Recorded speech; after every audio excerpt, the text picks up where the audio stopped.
नमो नमः। मैं एकता जैन और आज हम बात करने वाले हैं एक बहुत ही स्पेशल पर्सन से। मैं आपसे इस लैंग्वेज में इसलिए बात कर रही हूँ ताकि आप मेजॉरिटी लोगों पे पहुँचे और जो जनरेशन अल्फ़ा है उन तक भी हमारी बात पहुँच सके। गुरुजी, हम ये जानते हैं कि जनरेशन अल्फ़ा मतलब हम तो मिलेनियल में आते हैं, उसके बाद जी आया, उसके बाद ज़ीरो आ गया और अल्फ़ा भी आ चुकी है जनरेशन, और वो हमारे रूट्स भूल चुके हैं। तो हम इस तरह की कोशिश में लगे हैं हम कि उनको रूट याद दिलाएं ताकि जितना ज़्यादा वो रूटेड रहेंगे उतना ज़्यादा ऊपर जा सकेंगे। ये मेरा मानना है। तो सबसे पहले गुरुजी ये बताइए कि आपको जो ये आत्मसात हुआ या आपको लगा कि मैं इतना आध्यात्मिक होऊंगा, ये कब से शुरू हुआ? जय जिनेंद्र जैन साहब। जय जिनेंद्र। अपना ख्याल रखिए। सबसे पहली बात ये है, आपने कभी मीठा खाया और मैंने कभी मीठा नहीं खाया। अच्छा। तो हम आपसे एक बात बोलें कि आप मुझे मीठा समझाइए। हाँ। तो आप प्रयास करेंगे मुझे समझाने का। हाँ। आप बोलेंगे चीनी जैसे होता है, मैंने खाया ही नहीं। हाँ, आप बोलेंगे गन्ने जैसा होता है, मैंने खाया ही मैंने खाया ही नहीं। नहीं। तो आप जब मुझे एक पीस मीठा उठा के दे देंगी और मैं खा लूंगा तो मैं उसको अगर एक्सप्लेन करने जाऊंगा झूठा होगा, क्योंकि वो एहसास और महसूस है। और वो एहसास महसूस उसी प्रकार से जैसे माँ बनने के बाद उस माँ मरने के बाद भी उस बच्चे को हृदय से लगा के और उस बच्चे का कान फूंकती है ना, तो बच्चा भी समझ जाता है कि सही जगह पहुंच गया और माँ का भी हृदय शांत हो जाता है। तो ऐसे ही ये मेरे आध्यात्म की जर्नी का एहसास है। ना मैं एक्सप्लेन कर पाऊंगा और ना आप समझ पाएंगे। इससे बेटर है किसी दिन मीठा खिला देंगे और जब वहां पहुंच जाएंगे तो बड़ा मजा आएगा। हमारी कोशिश भी यही है कि जैसे हम जिस मिठास की बात कर रहे हैं वो मिठास इन लोगों तक, सब लोगों तक जो देख रहे हैं हमें, उन तक पहुँचे। जैसे अगर मैं अपने बारे में कहूँ तो बचपन से शायद मेरे ऊपर कोई, जो कहते हैं लैंग्वेज, नई लैंग्वेज में कहते हैं एंजल्स हैं मेरे पास, और बहुत ही ज़्यादा ऊपर वाले की कृपा रही है मेरे ऊपर कि मैं जब भी जो भी काम करना चाहती हूँ वो हो ही जाता है। और मैंने कभी अपने ज़िंदगी में कोई लक्ष्य नहीं रखा कि मुझे यही करना है, बट अपने आप रास्ता बनता गया। मैंने सिर्फ एक बार सोचा कि चलो ये कर सकते हैं, तो होता गया। तो अगर इसको किसी तरह से एक्सप्लेन किया जाए तो क्या होगा वो? किसी बहुत अच्छे कवि ने दो पंक्ति लिखी है, आपको बड़ा अच्छा लगेगा जी। ये माना कि किस्मत में लिखे फैसले बदला नहीं करते। जी। ये माना कि किस्मत में लिखे फैसले बदला नहीं करते, लेकिन आप फैसले तो लीजिए, हो सकता है किस्मत ही बदल जाए। किस्मत ही बदल जाए। तो मैं आपको एक सुंदर सी बात कहना चाहता हूँ। जी। अगर मैं फैसला लिया होता कि मैं आध्यात्मिक बनूंगा, ये बनूंगा, तो शायद मैं जिंदगी में कुछ नहीं बन पाता।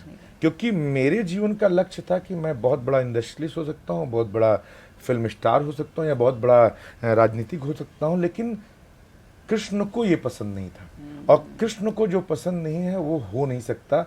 आपने इसका प्रमाण महाभारत में देखा है जी। कि कृष्ण केवल 5 लोगों के साथ थे, उनका कोई बाल बांका नहीं कर पाया, लेकिन वो 100 1000 लाख करोड़ लोगों को वहीं धराशायी कर दिए और अपने धर्म को स्थापित कर दिया। तो मेरा आपसे कहना है कि ऐसे भगवान वो अपने कर्मों से बने, अपने क्रिया से बने। ये अल्फा और जी और जीरो बनने से आप भगवान नहीं बन पाओगे, लेकिन अगर आप संस्कार और सनातन को लेके चलोगे तो हो सकता है एक दिन भगवान के दास आप भी बन के और मीरा, रैदास, रहीम, कबीर की तरह एक पूर्ण जगह पे बैठ जाएं। अहिल्याबाई होलकर की तरह आपकी प्रतिमा काशी विश्वनाथ में स्थापित हो और आप प्रधानमंत्री के मुख में इस तरह हो कि इंदौर पहुंचने के बाद पहले अहिल्याबाई होलकर का नाम लिया जाए। और अहिल्याबाई होलकर रानी थी, महारानी थी। वो चाहती तो मस भी अल्फा बीटा गामा कुछ भी बनती और सबको मानना पड़ता, लेकिन उन्होंने एक शिव को रखा अपने पास और कहा शिव का आदेश है और मैं शिव के आदेश से चलती हूँ। वहीं पे झांसी की रानी, वहीं पे पद्मावती जिन्होंने जौहर किया। तो ऐसे संस्कारवान देन में, जहां अनसुईया, अत्रि, सावित्री, ऐसे संस्कारवान देश में हम ये बात करें कि अल्फा गामा वाले पैदा हो गए, तो माफ करना, ये उनका भ्रम है। लौट के बुद्धू घर को आए। तो सारी नदियां जैसे समुद्र में आके मिलती हैं, वैसे एक दिन उनको आना पड़ेगा। और आप इस बात को जान नहीं है, प्रधानमंत्री नरेंद्र दामोदर दास मोदी जी ने भारत माता की जय भी सिखा दिया और जय श्री राम बोलना भी सिखा दिया। और माफ करना, जिसको तकलीफ होती है अपने घर बैठे, एक दिन बोलना ही पड़ेगा। Of course. जब हम बात करते सनातन की और हम चाहते हैं कि जैसे कि हमने कई बार सुना है कि सनातन ये है, सनातन वो है। सनातन जहाँ तक मुझे लगता है हर जगह है। द स्टार्ट, द बेसिक जो है वो सनातन है। और ये सिर्फ जो कहते हैं ना, जो हिंदू हैं, मुस्लिम हैं, सिख हैं, ईसाई हैं, ये धर्म अलग अलग पंथ हो गए उसके जी। और ये सिर्फ जो सनातन है। तो हम सिर्फ सनातन की बात करते हुए कैसे लोगों को समझाएं कि ये सही है और ये गलत है? उस प्रकार समझाइए जैसे आलू सनातन है, हाँ, टमाटर सनातन है, सेब सनातन है, सब सनातन है किसी का धर्म नहीं खराब हो रहा है। जी। चावल सनातन है, दाल सनातन है, गंगा सनातन है, गोदावरी सनातन है, कावेरी सनातन है, समुद्र सनातन है, आकाश सनातन है। उसको बदल के तो दिखा दें। और किसी पंथ में इतनी ताकत हो तो 24 घंटे में 1 घंटा बढ़ा के दिखा दे जी। तो वी आर सनातन। तो ये जो तुम इस्तेमाल कर रहे हो यही सब सनातन है। आपको मुझे समझाने की जरूरत नहीं है। तुम माँ को मॉम कहने में हो सकता है तुम सनातन भटक जाओ, लेकिन माँ ही है। माँ तो माँ ही है। तो इसी प्रकार से सनातन की पद्धति है। तो इसलिए डोंट वेरी, बी हैप्पी, बहुत ही क्लियर है, बहुत ही आनंद है। तो हम ये हमारे दर्शकों को बताइए कि भागवत क्या है?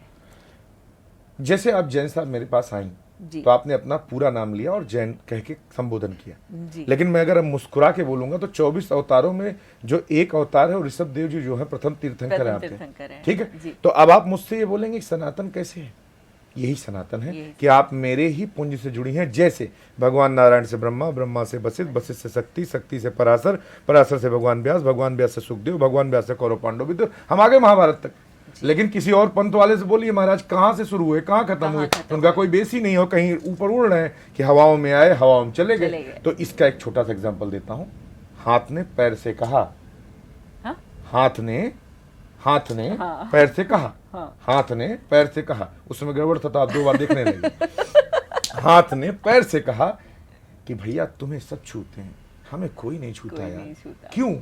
तो पैर ने मुस्कुरा के उत्तर दिया, भाई साहब मैं जमीन से जुड़ा रहता हूँ, सनातन से जुड़ा रहता हूँ, इसलिए मुझे छूते हैं। आप हवा में रहते हो इसलिए आपको कोई नहीं छूता। तो ये जो अल्फा बीटा गामा वाले हवा में है। अब आप आते हैं भागवत में। भागवत उसी पैर के, उसी स्थान के, उसी भूमि के, उसी जमीन की तरह है जो बेस है। मैं पैर से उनका एग्जाम्पल देके कोई उनका आवरण नहीं कर, मैं कह रहा हूं कि बेस मतलब भागवत महापुराण सनातन का सबसे पवित्र, दुनिया का सबसे महान ग्रंथ है। महान ग्रंथ कैसा है? कहा उस प्रकार से जैसे शरीर के किसी भी अंग में एक भी परेशानी आ जाए तो अधूरा लगता है, ऐसे ही सनातन को अगर जानना है तो पूर्ण जानने के लिए श्रीमद् भागवत महापुराण को पढ़िए। तो उसमें वेद है, वेदांत है, उपनिषद है, गीता है, भागवत है, राम है, कृष्ण है, नारायण है, आग्रीव है, बराह है, कच्छप है, सारे अवतारों के साथ साथ सभी पंथ धर्मों के बारे में बहुत अच्छी तरीके से बताया गया है कि कैसे राम जी थे, कैसे कृष्ण थे, कैसे शिव थे, कैसे भगवान थे। इन सब विषयों को जो विस्तार किया है, जो आप अपने बच्चे को ग्रोइंग करने के लिए आप चाहते हो आपका बच्चा ग्रो करे, डेवलप करे, आपका बच्चा चाहते हो इंटेलेक्चुअल बने, आपका बच्चा साइंटिस्ट बने, आपका बच्चा बहुत अच्छा, तो आपको मैं विश्वास दिलाता हूँ विवेकानंद जी जब फ्रांस गए तो फ्रांस में एक फिलोसफर के घर चले गए। फिलोसफर के यहाँ चाय पीने गए तो फिलोसफर ने एक बुक लिखी थी। उस बुक को उन्होंने कहा हम देख सकते हैं, तो फिलोसफर ने कहा आपके काम की नहीं है विवेकानंद जी, और इतनी बड़ी बुक है आप कैसे समझेंगे? तो इतनी मोटी बुक विवेकानंद जी ने कहा आप चाय लेके आई तब तक मैं देखता हूँ। उन्होंने उठाया, ऐसे किया और रख दिया और बोल दिया फिलोसफर को आपकी बुक में बहुत खास बातें नहीं है। तो फिलोसफर बोला आपने पढ़ लिया? पढ़ ली, इतनी देर में पढ़ ली? तो पढ़ ली। कहा आप कोई भी पेज खोल लीजिए। जैसे उन्होंने पेज खोला तो कहा आप 272 नंबर का पेज खोले हैं और इसमें ये लिखा हुआ है और इसमें जो ये तत्व तो है ये बिल्कुल ठीक नहीं है। जब ये कहा तो फिलोसफर घुटने में बैठ गया। कहा आप इतनी जल्दी इतनी बुक पढ़ लिए कैसे? कहा इसलिए मेरा नाम विवेकानंद है, विवेकों में जो आनंद देते हैं हम इसलिए विवेकानंद, इसलिए मेरा नाम ऐसे ही भागवत को है। अगर भागवत समझना है तो आपको खुद अध्ययन करना पड़ेगा। जैसे शादी खुद करते हो, बच्चा खुद होता है, खुद पति बनते हो, खुद घोड़े में चढ़ते हो, खुद पिता बनते हो, खुद रसगुल्ला खाते हो, खुद 5 स्टार जाते हो, तो जब ये सब खुद करते हो तो आपको भागवत भी खुद ही पढ़नी पड़ेगी। तो भागवत पढ़िए और अपने आप के और अपने अंदर की विवेक को जागृत कीजिए। और ज़्यादा से ज़्यादा विवेक जागृत करना है तो गुरुजी के पास आइए और इनकी भागवत सुनिए और डेफिनेटली आपके जो है सारे नए नक्श सब कुछ खुल जाएंगे। और वैसे सर मैं गुरुजी में एक बात पूछूं कि क्या हम अपने भविष्य के बारे में भी जान सकते हैं? भविष्य पुराण बना है हमारे यहाँ जी, उसका नाम ही भविष्य पुराण। हमें कोई ध्यान नहीं। आप भविष्य पुराण पढ़िए, उसमें लिखा है कि वाइन मुगल कब आएंगे, अंग्रेज कब आएंगे, एवरीथिंग इज देयर। आपके पास सनातन में एवरीथिंग है। आपको एक बात सदा ध्यान रखना है, आपका सनातन प्रूफ है प्रूफ है। और yes. उसमें कुछ पूछने की जरूरत नहीं। कैलाश कैलाशी कहलाता है, केदारनाथ केदारनाथ ही केदारनाथ ही कहलाता है, कहलाता बद्रीनाथ बद्रीनाथ ही कहलाता है, गंगोत्री गंगोत्री कहलाती है, जमुनोत्री जमुनोत्री कहलाती है। हमारे यहाँ तुलसी तुलसी कहलाती है। हमारे यहाँ नाम नहीं बदले जाते, नाम उनको बदलना पड़ता है जिनका अस्तित्व नहीं होता। हम तो भारत हैं, भारत थे, भारत रहेंगे। किसी के बाप की औकात नहीं जो हमारे नाम बदल के हमारे अस्तित्व को बदल सके। और हम सनातन थे, सनातन ही रहेंगे, सनातन ही मरेंगे। हमें किसी से कोई प्रमाण नहीं चाहिए। एक बात जरूर कहता हूँ, अभी जो हम समुद्र आरती का विचार आपने सुना जी, तो समुद्र आरती का जो विचार हम कर रहे हैं वो इसीलिए कर रहे हैं कि सनातन मंच दे रहे हैं। ब्राह्मण क्षत्रिय वैश्य शूद्र सारा समाज आए और जो सनातन ना हो वो कृपया अपने अपने घर चला जाए जहां उसका हो। बहुत बहुत यही बात कहूंगा और बहुत बहुत धन्यवाद है कि मैं ये बात कहने से डरता नहीं। हम भी किसी से कुछ कहने के लिए डरते नहीं है। वैसे इनकी बातों से एक बात पता चलता है, जहाँ एकता है वहाँ सब कुछ होगा। तो मैं अपने नाम को इसी तरह प्रचार कर दी, मेरा नाम भी एकता है।